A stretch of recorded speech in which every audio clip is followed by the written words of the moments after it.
kita coba di sini ada sebuah skripsi berjudul Pengaruh Brand Image, Kualitas Produk, dan Kualitas Pelayanan terhadap Keputusan Pembelian. Jadi di skripsi ini ada 3 buah variabel bebas. Inilah dia. Dan 1 variabel terikat yaitu keputusan pembelian. Nah, yang ingin kita lihat di sini adalah kita bagaimana membuat hipotesisnya dan selanjutnya bagaimana kita melanjutkan nanti yang ada ya. Kita coba di sini. Ini nah inilah dia yang perumusan masalah. Jadi untuk masalah pertama itu, apakah brand image mempunyai pengaruh yang signifikan terhadap keputusan pembelian domino pizza? Nah, dari 1 buah rumusan masalah ini menimbulkan 2 buah dugaan jawaban kita sementara, yaitu 1. HA1. Brand image berpengaruh terhadap keputusan pembelian pada domino pizza. Kedua, brand image tidak berpengaruh. Nah, di sini yang mau saya terangkan, ini ada pertanyaan ya kemarin di kelas. Bagaimana cara menentukan mana yang hipotesis awal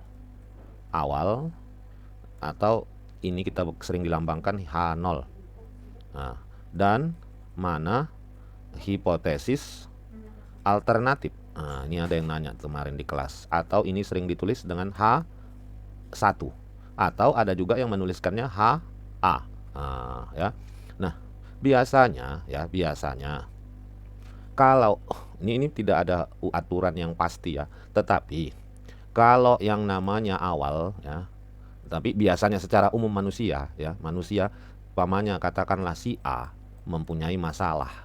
Katakanlah masalah dia itu adalah B. Setiap manusia udah takdir, udah kodrat manusia, kalau dia punya masalah, dia akan mencoba menjawab atau mencari solusinya. Nah, ini kan sifat manusia itu kalau ada masalah. Nah, solusi yang dipikirkan manusia itu untuk masalah B secara secara kehidupan sehari-hari bisa banyak. Bisa 2, bisa 3, bisa 4 ya. Ada umpamanya masalah dia kenapa laku bokek terus-terusan. Tiap hari belum akhir bulan udah bokek. Belum udah tak ada duit lagi. Mungkin solusinya jawaban dia aku harus kerja sampingan, aku harus dagang, aku harus entah apalah segala macam. Ini mungkin solusi secara umum dia banyak itu.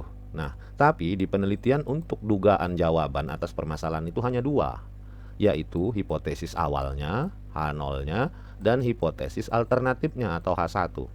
Nah, seperti kodrat manusia biasanya ya, manusia itu biasanya, tapi tidak semua manusia ya, ada juga manusia yang suka berpikiran negatif. Nah, jadi kalau manusia yang normal-normal lah ya, yang sering saya lihat, solusi selalu dia mencari ke segi positifnya. Nah, positifnya. Baru dia mencari segi yang negatifnya. Nah, ya, negatifnya. Nah, begitu juga saat kita membuat hipotesa dalam penelitian kita. Nah, untuk contoh ya, ini bisa saja berbeda ya, tapi tidak masalah karena nanti ini hanya menentukan apanya saja. Nah, kita lihat di sini. Ini, apakah brand image mempunyai pengaruh yang signifikan terhadap keputusan pembelian? Di otak kita kan brand image. Kalau di bahasa Indonesia kan citra merek. Nah, ya kan, citra merek. Kalau saya pribadi, kalau saya mau beli sesuatu, kalau mereknya merek yang ngetop, pasti saya kepingin beli. Nah, kalau saya pribadi, dugaan saya sementara berarti saya kepingin beli, berarti ada pengaruhnya. Berarti H0 saya itu adalah yang positif. Nah, ya kan? Kalau biasanya ya, apalagi mereknya mantap-mantap terkenal, nah, pasti saya ingin membeli. Tapi kalau mereknya mantap-mantap, nah tapi secara umum saya beli barang atau enggak, saya lihat juga mereknya. Nah, baru ya mungkin harganya atau apanya jadi pertimbangan. Jadi secara umumnya kalau kita menarik hipotesa atau hipotesis nolnya, kita biasanya kita bikin dulu yang positifnya. Nah, ya kan? Kalau beli barang. Nah, kalau kita lihat lagi kasus kedua, barangnya apa? Nah, coba kita lihat di sini. Dia beli barangnya pizza. Pizza ini bukanlah suatu barang yang banyak merek. Kalau di Medan inilah hanya ada Pizza Hut, ada apa itu ya yang di jalan apa itu, ada nggak banyak kali lah pilihannya mungkin ya, tapi sekarang ini banyak pizza-pizza yang UKM-UKM itu, banyak ya.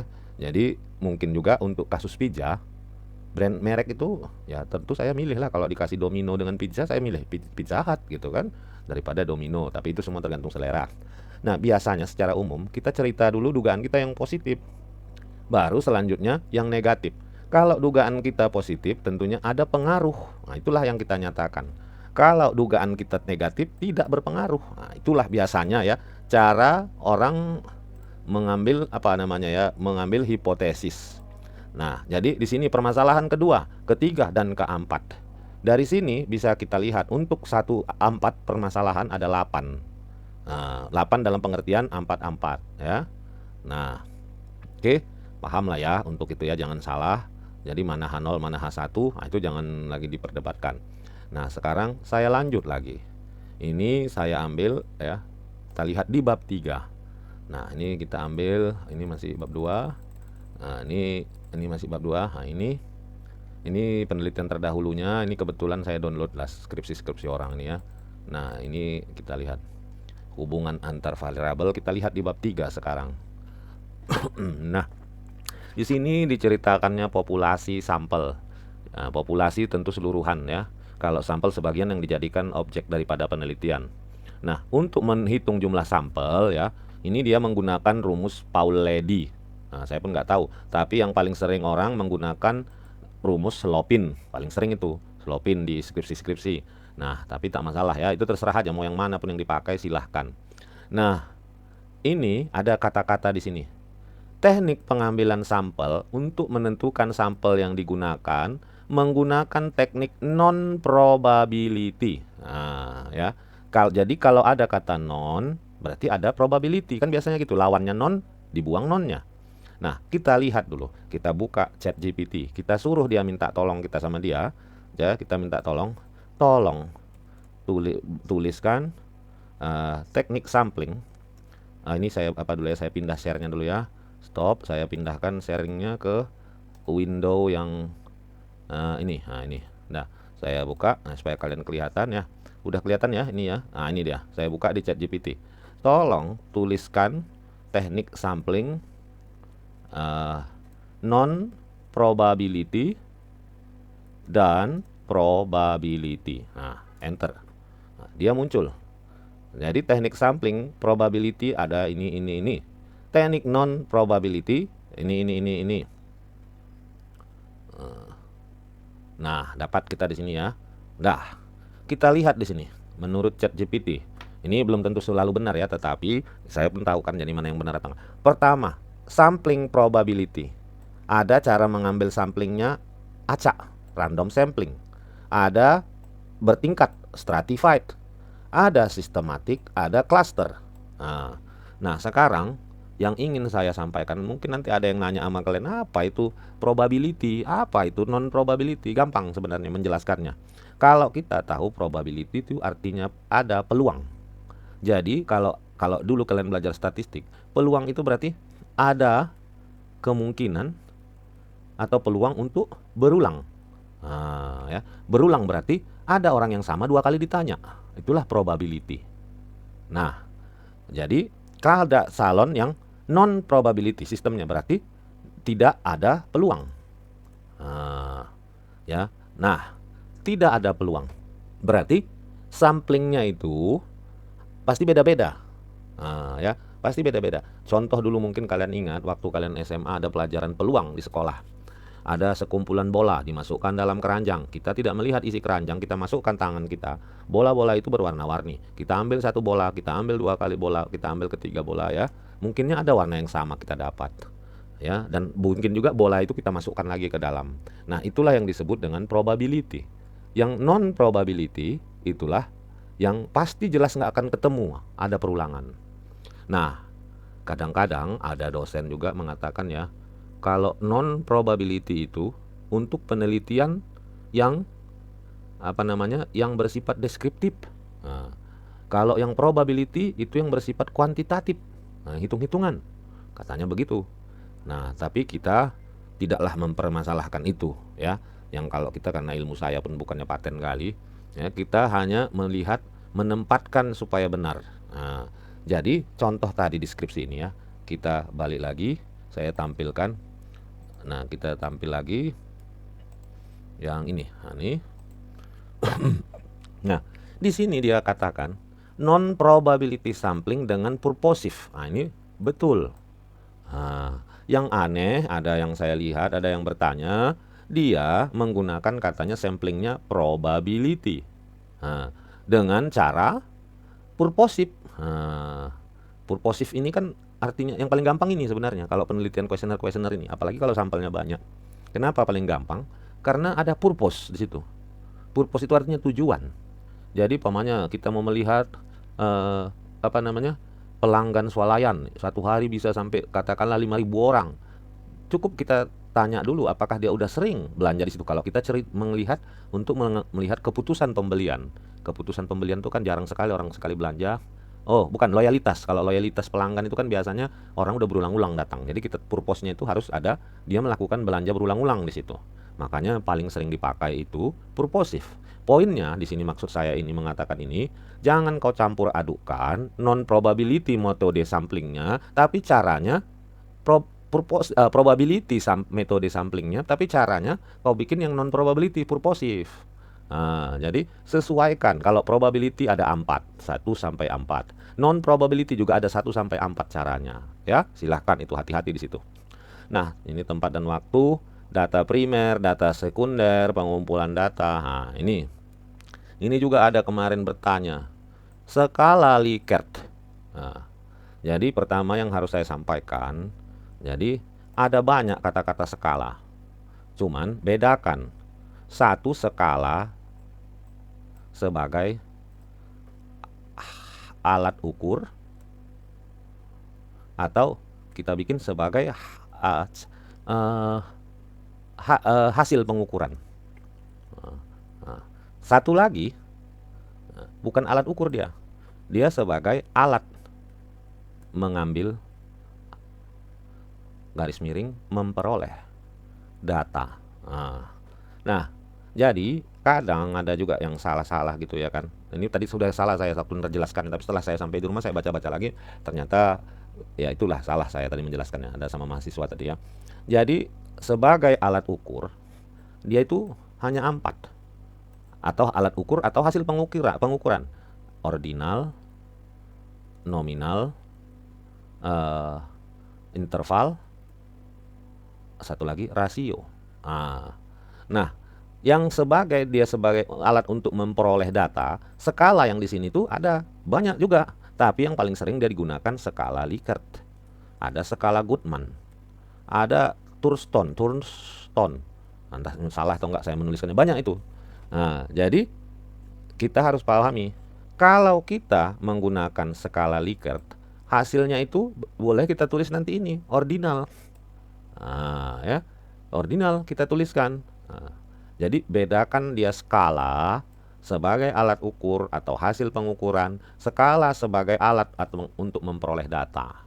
Ya, jangan dicampur adukan sama-sama skala depannya, skala Likert, skala ordinal. Nah, itu yang ingin saya jelaskan. Nah, di mana itu kita bisa lihat? Ini di sini. Waktu kita membuat definisi operasional variabel. Nah, mana itu ya di bab, kalau di punya kita itu biasanya di bab 3. Nah, ini dia. Nah, ini kan ada variabel brand image. Diambilnya dari Aris Ananda 2012. Dimensinya ada. Indikatornya ada. Skala, nah ini tadi saya salah. Di sini saya bilang ini harusnya skala Likert. Tetapi saya salah. Nah, kalau dia sebagai operasionalisasi variabel atau definisi operasional variabel, yang kita gunakan di sini dia itu skala untuk hasil dari kuesioner kita. Makanya kalau kita buat Likert itu saya salah. Yang benar itu adalah ordinal. Nah, tadi saya salah menjelaskan sama mahasiswa saya. Nah, tapi setelah saya ingat lagi, itu. Nah, lihat di sini. Jadi kemarin saya sudah jelaskan, satu buah variabel terdiri dari utamanya itu ada 2, satu dimensi, satu indikator. Kadang-kadang satu variabel itu ada dimensi, ada indikatornya. Kadang-kadang tidak ada dimensinya, ada indikatornya. Nah, jadi kalau nggak ada dua-dua, macam mana? Ya, nggak usah kau ganti aja variabelnya. Kan bisa Pak dibuat-buat katanya gitu, kita lihat-lihat. Ya, nggak pantas kita membuatnya karena kita bukan para ahli ya kan. Yang ahli-ahli lah, saya saja tak berani saya membuatnya. Nah, lihat perhatikan di sini untuk citra merek. Dimensinya ada pengenalan, reputasi, afinitas. Indikatornya untuk pengenalan ada satu populer, mudah diingat. Untuk reputasi unggul, reputasi merek, kesesuaian merek. Nah, sekarang dari sinilah kita turunkan dia menjadi kuesioner penelitian kita. Nah, ini coba saya ambil, saya bagi layarnya supaya kita buka kuesionernya yang dibuatnya. Nah, di lampiran. Nah, ini dia. Nah, dia tadi brand image. Nah, ini dia. Brand image, kita lihat nih, saya kecilkan dulu supaya kelihatan semua. Nah, nih. Brand image tadi ada indikator. Ingat ya, membuat kuesioner dari indikator. Nah, ya, bukan dari dimensi. Nah, dari indikator. Nah, kita lihat dulu di sini ya. Ini saya kecilkan juga dulu supaya muat. Nah, nih. Indikator pertama itu populer. Kita lihat, ini dibikinnya. Kedua, bentuk mudah diingat. Karakteristiknya katanya di sini memiliki karakteristik yang berbeda. Nah ini kan ada tadi dari satu dimensi ada dua indikator. Di kuesionernya betul ada dua. Tapi coba kau lihat di sini. Coba perhatikan yang nomor dua ini. Sama nggak mudah diingat bentuknya dengan karakteristik produk yang berbeda? Nah, coba. Nah, kan hampir nggak nyambung kan? Hampir tidak nyambung. Tapi jangan kalian, maksud saya gini, ini langsung kalian copy paste, kalian buat jadi kuesioner. Salah, itu salah. Yang kita buat jadi kuesioner untuk satu indikator ini bisa harusnya ada 1, 2, 3. Ini ada 1, 2, 3. Karena dari 3 yang kita buat kuesioner dari satu buah indikator, mungkin saja ada yang nanti harus kita buang, kita coret. Makanya jangan kita contek langsung yang punya-punya dari skripsi orang, dari skripsi tesis. Karena yang ditampilkannya ini adalah kuesioner yang sudah melewati uji validitas dan reliabilitas. Nah, jadi jangan langsung kau contek dari sini aja. Ini kau karang-karang aja. Nah, dari sini dibuat jadi 3, ini buat jadi 3, ini buat jadi 3, baru kau uji validitas kan, ya. Jangan kita langsung ngambek, oh karena kita contek skripsi dia. Kayak ginilah, coba ini hasilnya. Ini indikator kedua, ini di kuesioner kedua. Hampir tak sama. Ini mungkin hasil yang ini udah 3 biji ini turunannya. Yang nyangkut itu cuma yang ini. Nah, ya. Nah, coba ya. Nah, itu yang pasti saya ingatkan ya. Saya mau mengingatkan itu supaya jangan nanti kalian contek-contek aja, ternyata nggak nyambung. Nah, ya, maksudnya kalaupun kalian mau copy paste, dia agak cantik sedikit lah copy pastenya. Jangan asal-asalan ternyata hasilnya nggak bagus. Nah, sekarang kita praktekkan. Saya buka dulu, ada contoh hasil UDI. Ini saya download dari internetnya nih. Udah pernah nih ya, coba ya kita lihat. Nah, ini saya ambil dari website mana-mananya nih, ada dikasihnya data daripada kita capek. Nah, ini ada nanti. Nah, ini coba saya sharekan dulu entire screen. Ini aja lah ya. Ini nampak kalian? Ini kok cancel? Kok tetap window? Yang mana nih mau diambil? Tunggu ya. Cancel dulu ya, bentar. Ini.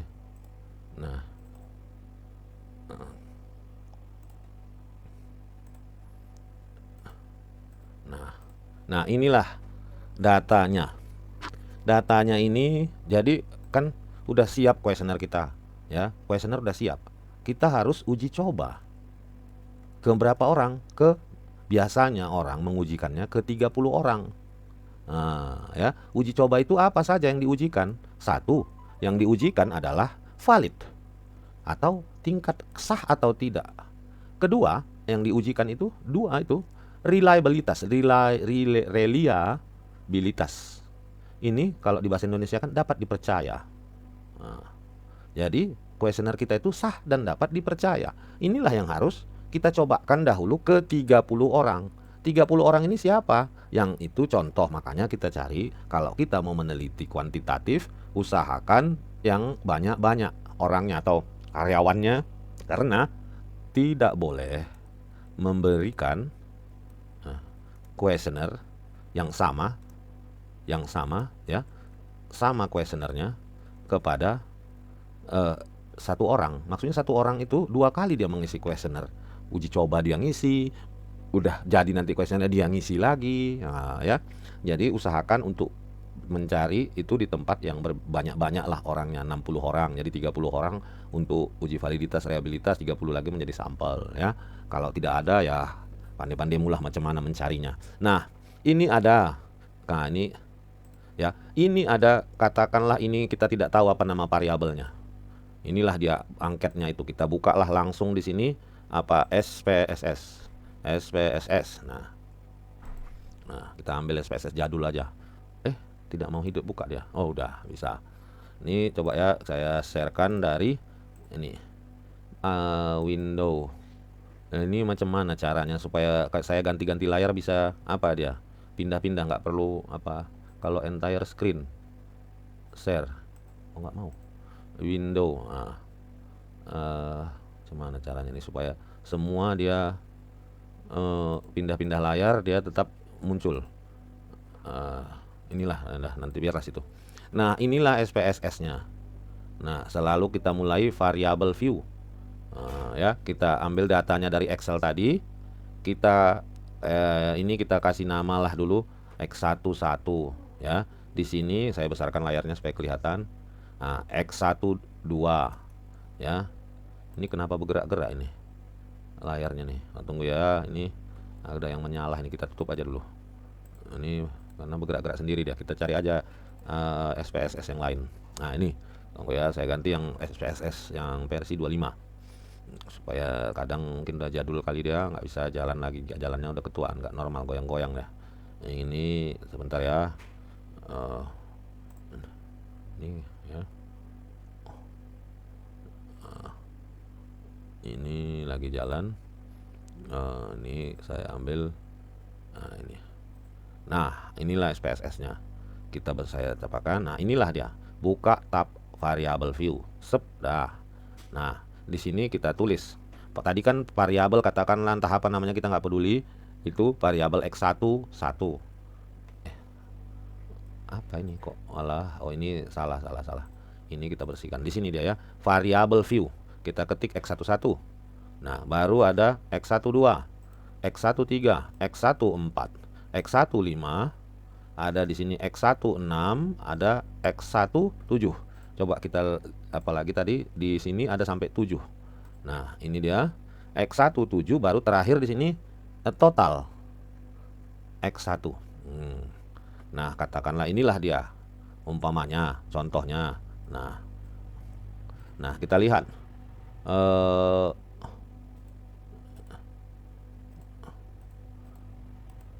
ini ada.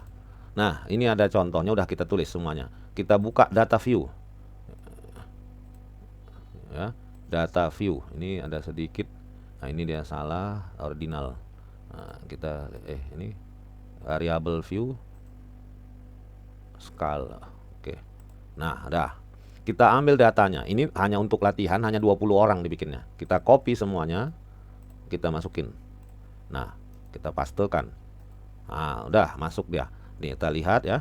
Kita lihat di sini X1 ada, X12, 13, 14, 15, 16 sama total X1. Nah, untuk melakukan uji validitas dengan contoh 20 orang ini ya. 20. Boleh nggak Pak 20? Ya, kadang ada yang bilang boleh, tapi kalau saya sih berprinsip 30.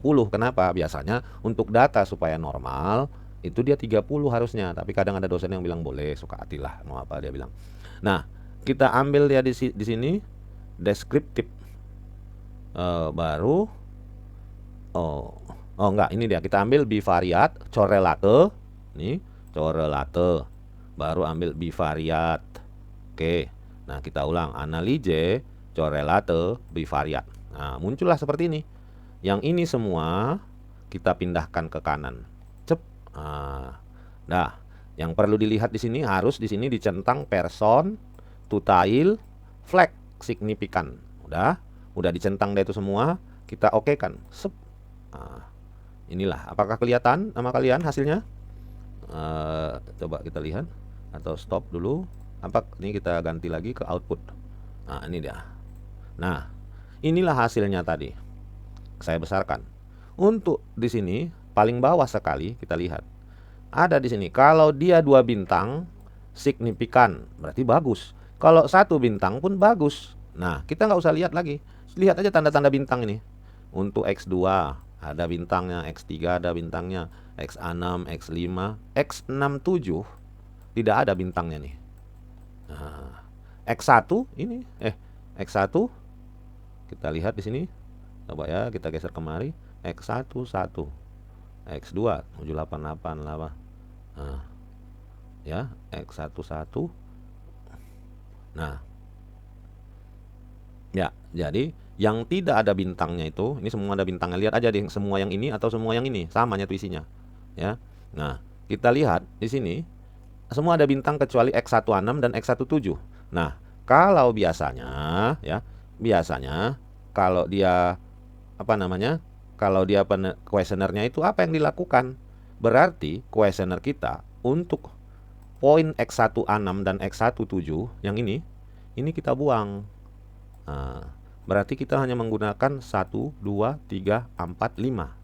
Makanya tadi waktu kita membuat kuesioner yang dari indikator ya, dari indikator itu, yang indikator yang ini, diminta kita jangan langsung ke copy paste yang ada di lampiran skripsi orang. Lihat dimensi operasional variabelnya. Terus buatlah 23 atau 31 indikator. 31 indikator. 31 indikator baru kita coba. Karena satu indikator 3 pernyataan untuk kuesioner bisa saja itu nanti 2 mati. Bisa juga 3-3-nya hidup. Jadi jangan dikira kalau di sini 1 ini dimensi, 2 indikator nanti 2 juga di sini, tidak. Ini kan bisa yang ditampilkannya di lampiran skripsi dia tuh indikator atau pernyataan yang hidup saja, yang bagus-bagusnya, yang matinya nggak ditampilkannya. Nah ya, jadi itulah dari tadi uji validitas. Nah sekarang kita praktekkan lagi dengan uji, kan ada 2 ujinya. Udah valid dia, udah sah. Sekarang kita mau menguji apakah dia reliable, dapat dipercaya. Nah kita saya besarkan supaya kelihatan analyze secalo. Nah, ini baru reliability. Cek. Nah, ini dia hasilnya.